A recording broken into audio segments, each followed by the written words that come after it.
아침마다 새로우니라는 제목으로 말씀 선포하시겠습니다. 할렐루야. 자, 옆에 분에게 평화를 빌겠습니다. 주의 평화가 함께 하시길.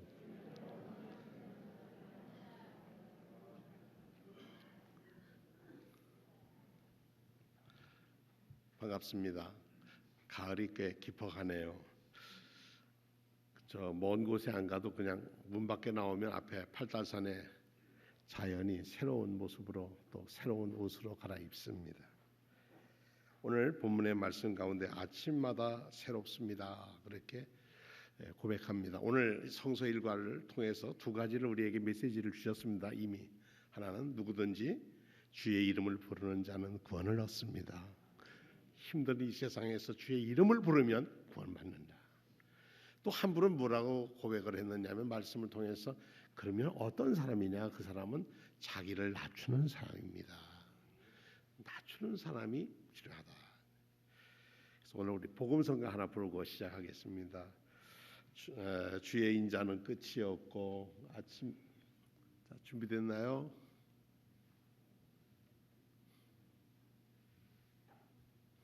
자, 한번 불러보겠습니다.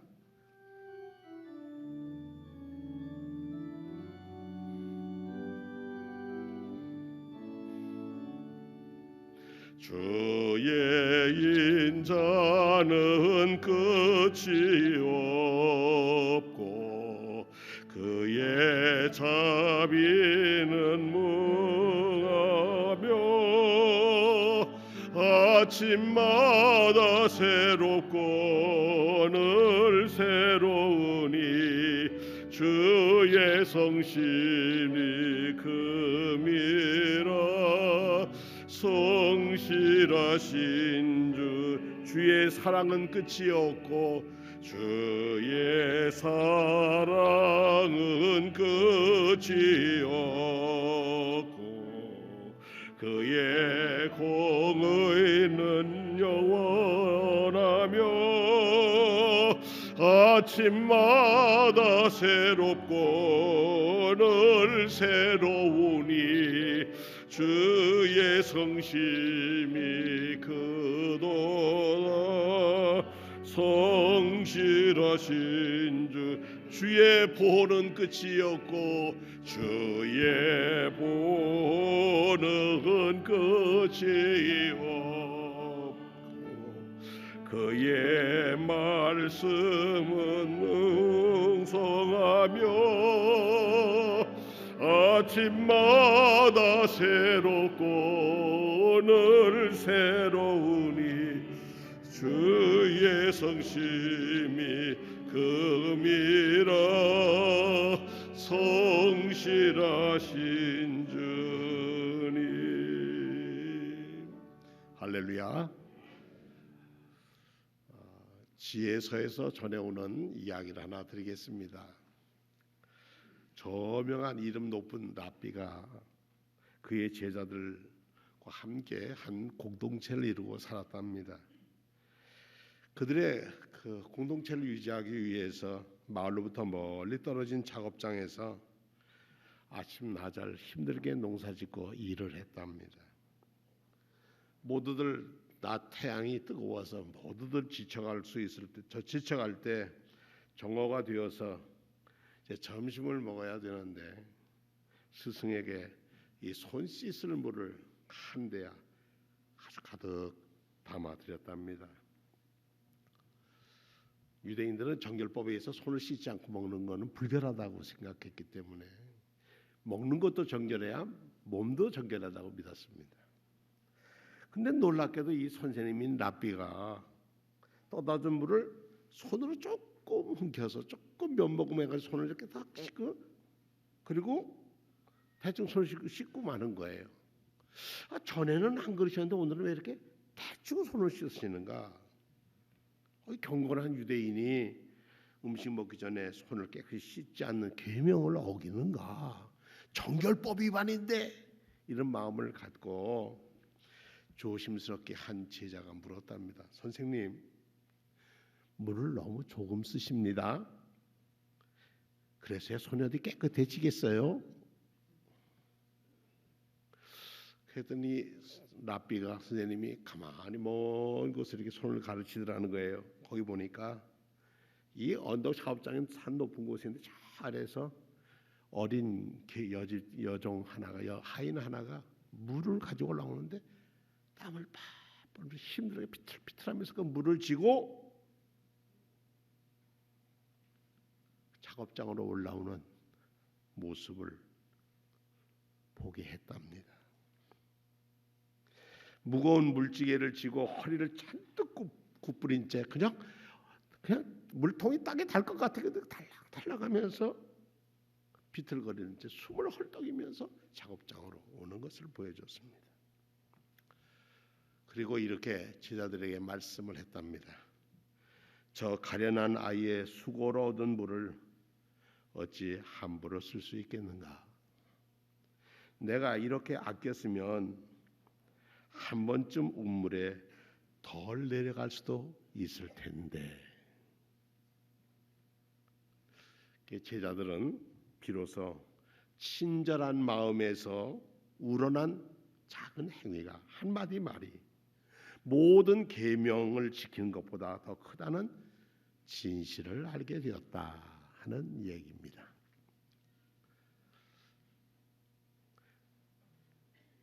마음에서 우러난 친절은 어려움을 해결해 주는 아주 힘이 있습니다. 친절한 마음에서 우러난 행위 하나가 모든 계명을 지키는 것보다 더 크다는, 알고 있다는 것보다 행한다는 것이 얼마나 소중하다는 것, 바른 가르침을 가지고 바르게 살아야 한다는 것을 이어가야 하는 것이 얼마나 소중하다는 것을 제자들에게 일러주었답니다. 참 좋은 스승이 있는 제자들은 행복했답니다. 올해 노벨 문학상을 받은 수장사로 결정된 밥 딜런이라고 하는 75살 된 미국의 노래도 만들고 노래를 부르고 또 시인이고 화가인 사람이 결정됐다고 합니다. 그런데 아직까지 그의 홈페이지에 수상자라고 하는 이름도 빼버리고 그냥 전화도 통하지 않고 아무 전화도 받지 않고 있답니다. 이 밥 딜런이라고 하는 가수는 존 바이즈라는 가수와 함께 1960년대 월남 전쟁을 향해서 반전 운동의 노래를 불렀고 마틴 루터 킹 목사가 워싱턴을 대행진하면서 흑백 갈등의 문제를 풀어야 한다고 하는데 앞에서 노래를 불렀던 그런 가수였습니다. 그런 유대인이었습니다.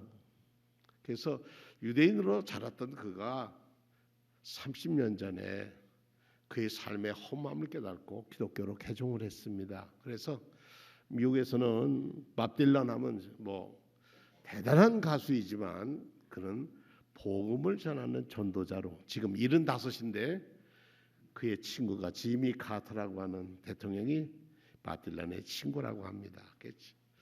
자기가 부른 노래 얼마나 사람들은 얼마나 많은 길을 걸어야 진정한 인생의 의미를 깨닫고 흰 비둘기는 얼마나 많은 바다 위를 날아봐야 백사장에 편안히 잠들 수 있을까요?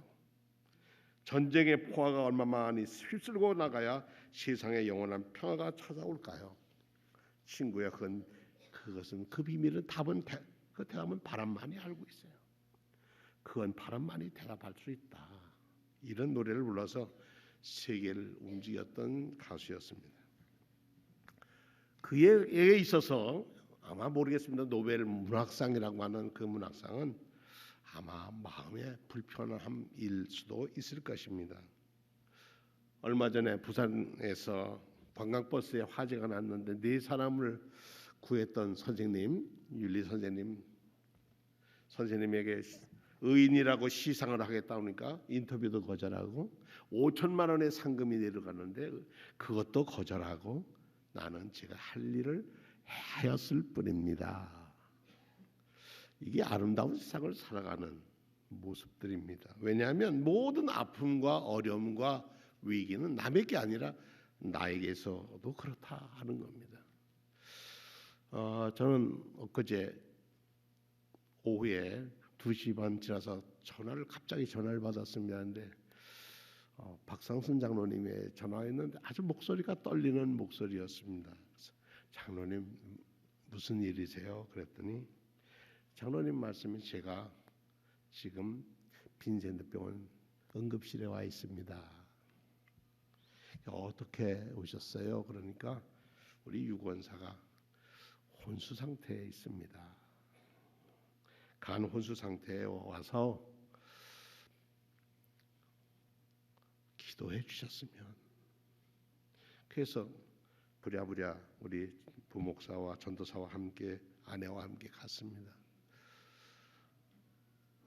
어제 아침에는 많이 나빴었는데 지금은 중환자실에 있습니다만 어제 저녁에는 그래도 눈도 돌아오고 좀 돌아오곤 있습니다. 근데 그동안 이 간경화로 고생을 많이 해서 그래도 장로님 생각은 내년까지 함께 있었으면 좋을 텐데 하는 마음이었다고 합니다. 아침이 와서 아침을 맞이할 수 있는 것을, 아침 태양을 보는 것을 기쁘게 생각하는 사람은 행복한 사람입니다. 하루가 소중하다는 걸 아는 사람은 10년도 소중하게 살 수 있는 분입니다. 하루를 소중하다고 여기지 아니하는 사람은 10년 100년을 줘도 그 사람에게는 아름다운 삶을 살 도리가 없습니다. 미국 이런 나라가 행복에 사로잡혀 사는 사람이 많지만 그것은 그 행복한 행복감이 오히려 불행을 만들고 있다고 합니다. 세상 사람들이 생활이 안정되면 좀 배불리 먹고 춥지 않은 데서 살고 좀 이런 게 우리는 꿈이었던 시절이 있었습니다. 근데 그게 다 문제가 거의 해결되니까 이제는 더 큰 욕망에 사로잡힙니다.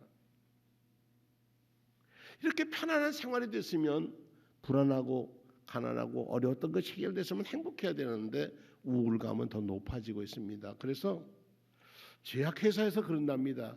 앞으로 제약회사에서 만든 약품 중에 우울증 약만 잘 우울증을 치유할 수 있는 약을 만든다면 그게 대박일 거라고요. 항암제보다 더 큰 게. 이 시대에 점점 편하게 되는 시대에 가장 큰 위기는 우울증이라는 겁니다. 그래서 심지어 요즘 기독교 상담학회에서도 우울증으로 자살한 사람들은 그건 병으로 죽었다, 병사라고 얘기를 합니다. 그건 세상 보통 자살과는 다르다 이렇게 인정하고 있다고 합니다. 행복 추구에 사로잡히면서 나타나는 현상이 많습니다. 왜냐하면 행복하지 못한 것을 뽑아내는 거죠. 예를 들면 질병, 장애, 실패, 약함, 가난, 늙음, 죽음 이런 거 극복하면 행복해질 거라고 생각했습니다. 그러면 행복해지기도 되겠죠. 그런데 이것이 하나 둘 해서 우리가 요즘 60에 회갑잔치 하는 사람은 어디 있습니까?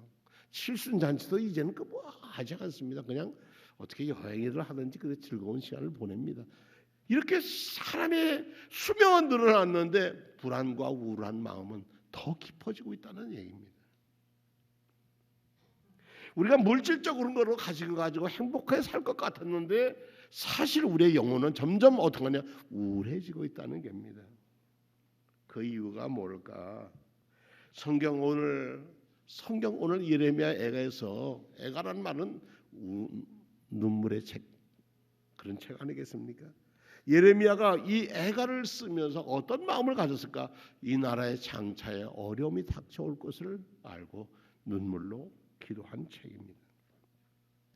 행복에 중독된 사람들은 어려운 사람의 가난하고 힘든 사람의 것을 이해하지 못합니다. 제 조카 딸이 하나 있는데 산부인과 의사라고 있습니다. 그래서 뭐 좀 물어보려고 전화를 했더니 전화를 안 받아요. 병원도 전화를 안 받는데 병원에서 뭐라면 다음 목요일 날 우리 병원의 사정상 다음 목요일 날 문을 열겠습니다. 그렇게 그 앤서링 뭐 이렇게 대답이 와요. 그래서 얘가 어디를 갔나 하고 형한테 전화를 걸어봤더니 걔 매년 한 번씩 한 주간이나 열흘간인가 세브란스 병원에 그 동호회인이 있는데 어려운 나라에 가서 무의천 진료하고 오는 일주일 동안 이상 가서 진료하고 자기가 다 비행기표 값, 약 다 준비해서 가서 진료하러 가서 1년에 한 번 갔다 오는데 그것 갔다 오면은 마음의 평안함을 얻는다는 거예요.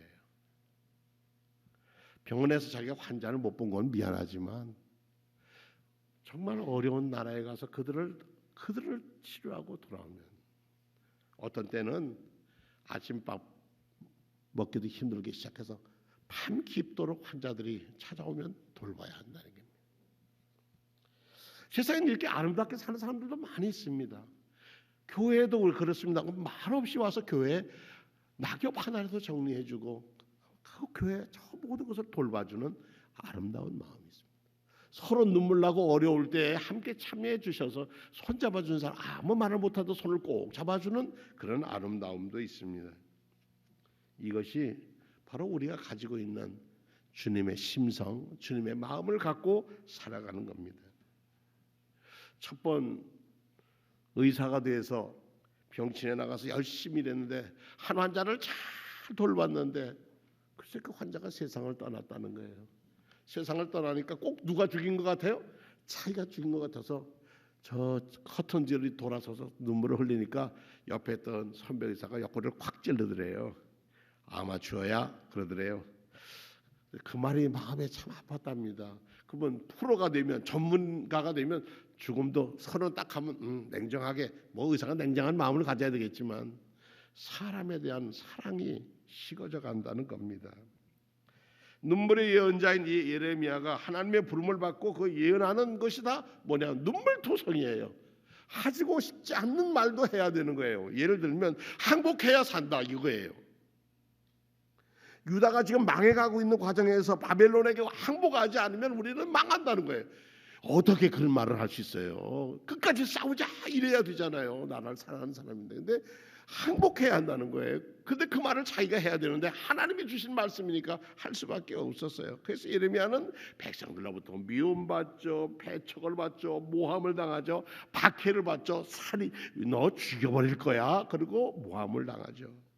그 음모 속에서 예레미야는 강한 척하지 않고 그냥 울었어요. 울면서 얘기했습니다.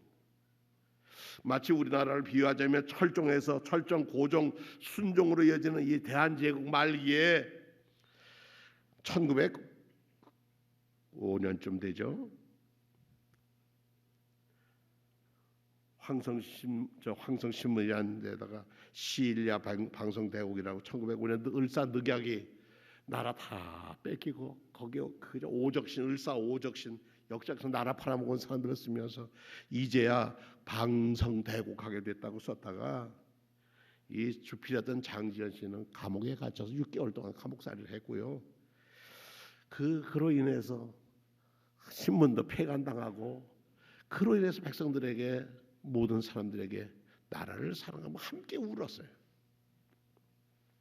근데 오늘 예레미야서를 읽어보면 주님 저를 왜 예레미야 선지자로 불러가지고 내가 주님한테 쏘갔습니다. 하나님 쏘갔습니다. 하나님께서 나보다 더 강하셔서 나를 이기셨기 때문에 내가 조롱거리가 되고 사람이 지나갈 때마다 한마디씩 하는데 정말 듣기 싫습니다. 그래도 하나님은 예레미야에게 그 말을 해야 한다 전한 겁니다. 그래서 예레미야는 하나님께 하소연을 합니다. 15장 18절에 보니까 어찌하여 나의 고통은 그치지 않습니까? 어찌해서 저의 상처는 낫지 않습니까? 주님께서 흐르다가도 마르게 하시고 마르다가도 흐르는 여름철의 시내처럼 도무지 믿을 수 없는 분이 되셨습니다. 나는 하나님 못 믿겠어요. 나의 고통이 계속하고 상처가 중하여 낫지 않으면 어찌 믿니까 하나님 이러고 그래도 하나님은 대답하지 않으십니다. 더 얘기해서 속상해서 얘기합니다. 내 원수와 함께 내가 알지 못하는 땅에 이르게 하리니 이는 나의 진노의 맹렬한 불이 너희를 사르려 함이라. 여호와여 주께서 아시오니 원하건대 주는 나를 기억하시사 돌보시사 나를 박해하는 자에게 보복하시고 주의 오래 참으심으로 말미암아 나로 멸망하지 아니하게 하옵시며 주를 위하여 내가 부끄러움을 당한 자인 줄 알게 하옵소서. 이렇게 얘기를 합니다. 좀 심하죠. 정말 예레미야가 처한 그 너무 힘들어도 예레미야는 해야 할 수밖에 없었어요. 그게 하나님 앞에 다 쏟아놓았다고 하는 것입니다. 하나님 앞에 다 쏟아놓은 그 눈물의 그릇이 하나님의 뜻이었다는 얘기입니다. 어떤 그릇인지 담을 수 있는 용량의 한계가 있습니다. 한계 이상 꾹꾹 눌러 담으면 결국 터지게 되거나 깨지게 되죠. 우리의 마음도 그렇습니다. 고독감도 그렇고 절망감도 그렇고 패배감도 그렇고 아픔도 분노도 회의도 의심도 그리고 어떤 감정도 한없이 쌓아놓을 수가 없습니다. 언제 어디서거나 그것이 넘어지면 쏟아내든지 깨지든지 터지든지 합니다. 예레미야서는 애가를 쓰며 그 눈물들을 5가지 기도를 제목을 가지고 하나님 앞에 내옵니다. 예루살렘을 위해서, 유다 백성의 지은 죄를 위해서, 그 죄 자신이 나의 죄라고 생각해서 그의 심판당한 유다 백성의 탄식과 기도를 위해서, 우리의 백성의 한 사람으로 하나님께 드리는 탄식과 기도를 다 드리는 그런 기도를 예레미야 애가에 쓰고 있습니다. 내 백성의 도성이 파멸되니 나의 눈에서는 눈물이 냇물처럼 흐른다고 쓰고 있습니다. 하나님의 마음을 알고 있던 사람들은 누구나 다 그랬습니다. 아브라함도 그랬고 모세도 그랬고 바울도 그랬습니다. 자신에게는 그만한 죄가 없지만 백성의 죄를 자신의 것으로 떠안았습니다. 백성 모두가 죄로 인하여 징벌을 받을 때 그 중 한 사람이 되어서 징벌을 받았습니다. 많은 제장들은 예수 한 사람이 죽으면은 대신 이 나라의 문제가 해결될 줄 알았지만 하나님의 아들의 죽음은 새로운 역사를 여는 구원의 역사를 여는 은혜였습니다. 예레미야가 587년 주전 587년 예루살렘이 바벨론에 의해서 완전히 초토화될 때 그 아픔을 갖고 노래했다면 기원 후 70년에 로마가 이스라엘을 완전히 파멸시켰을 때 똑같이 예레미야 애가를 읽으며 울었습니다. 지금은 시도 때도 없이 통곡의 벽에 가면 나라 무너진 것을 이런 아픔을 그들은 지금도 울며 기도하고 있습니다. 하나님 앞에서는 우리가 감출 게 없습니다. 개인적인 문제로 혹은 공동체의 문제로 마음을 찢고 속에 있는 것들을 쏟아놓을 때 하나님과 가로막혔던 막이 열리고 하나님이 보이지 않도록 흐렸던 눈도 마음의 눈도 밝아집니다. 오늘 새벽 기도에 요한복음에 보니까 막달라 마리아가 울면서 무덤 안을 들여다 보았더니 제자들을 와서 보지 못한 천사, 머리맡의 천사, 발끝의 천사를 보았다. 그리고 마리아를 부르는 예수님의 음성을 듣고 동산직인 줄 알고 우리 주님의 시체 어디인지 알면 제가 찾아가겠다고 할 때 예수님은 마리아야 하고 부릅니다. 그때 라보니요 하고 대답을 합니다. 눈물로 제자들도 왔다 갔어요. 베드로도 왔다 갔어요. 그런데 거기서 부활하신 주님을 만나지 않았어요. 그러나 제일 새벽 이른 새벽에 찾아왔던 막달라 마리아는 눈물로 그 무덤을 들여다보았을 때 눈이 열렸고 부활하신 주님을 뵙게 됐습니다. 참 어려운 세상 우리는 살고 있습니다. 그래도 과거의 우리 역사에 비하면 우리는 정말 행복한 시대를 살고 있는 거 아니겠습니까? 정말 힘들고 서로 불신하는 세상에 산다고 해도 우리가 서로 고발하고 그러던 세상하고는 달라지지 않았습니다. 아름다운 공동체 수원종로교회가 고난과 재난과 쑥과 담즙 어떤 어려움을 우리가 겪어왔다 할지라도 이제 더 사랑하고 서로 감싸면 아침마다 새롭게 새 힘을 주시고 아침마다 새롭게 새 희망을 주시고 아침마다 새롭게 우리의 눈물을 씻기셔서 새로운 시대를 열게 하시는, 그리고 포로에서 돌아와서 새롭게 세울 이스라엘을 꿈꾸는 그런 소망을 갖고 살도록 우리를 이끌어 주시리라 저는 믿습니다. 우리가 주님 앞에서 우는 것, 슬퍼하는 사람은 복이 있다. 하나님이 그를 위로할 것이라 하셨습니다. 애통하는 자도 복이 있고 위로도 받는다고 했습니다. 오늘 여러분이 하나님 앞에 흘린 눈물이 기도가 하나님께서는 기쁨이 되게 하시고 우리에겐 하나님의 주신 축복의 열매로 바꿔주실 줄로 믿습니다. 여러분의 삶에 주의 은총이 떠나지 않으시고 우리가 아파하는 사람들과 함께 아파하고 즐거워하는 사람과 함께 즐거워하고 지친 사람 옆에서 위로해주고 힘든 이들의 짐을 대신 져주는 그 사랑이 그리스도의 공동체, 하나님의 사랑이 넘치는 공동체, 하나님 축복받는 수원종로교회가 될 줄로 믿습니다. 기도하겠습니다.